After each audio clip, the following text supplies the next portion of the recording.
Anshika music में आपका स्वागत है। अगर आप चाहते हैं कि अंशिका म्यूजिक का वीडियो सबसे पहले आप तक पहुंचे तो लाल बटन दबाकर सब्सक्राइब करें हमारे चैनल को और घंटी को दबाना ना भूलें। बोलो शंकर भगवान की कंवरिया बनके ना कंवरिया बनके ना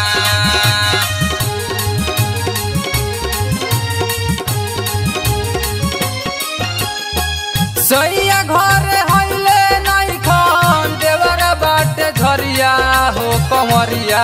बनके ना तो जाई कैसे भोला के नगरिया हो कंवरिया बनके ना तो जाई कैसे भोला के नगरिया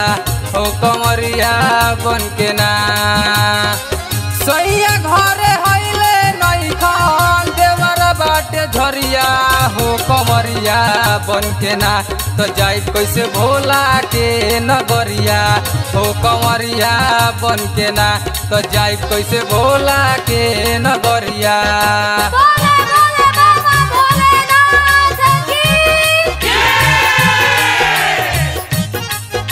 कंवरिया बनके ना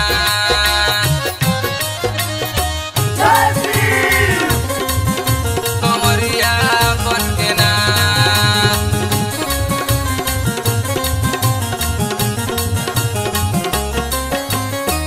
गोतिन घरे हइले नइखी बारी नई हर में सास मोर अनहरी रही है कैसे के घर में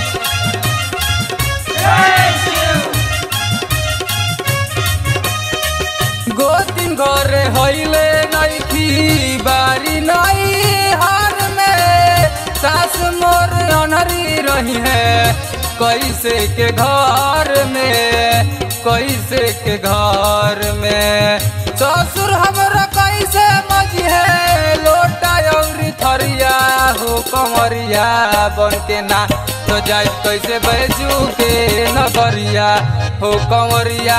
बनके ना तो जाई कैसे भोला के नगरिया हो कंवरिया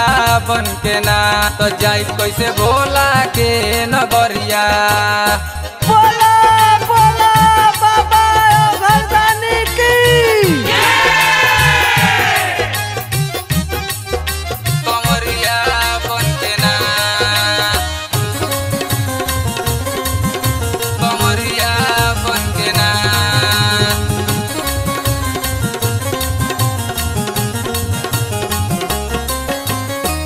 मंजित घर रहीते तो श्रद्धा पूरते अपना संग हमारो के देवा घर ले जाइते हर हर महादेव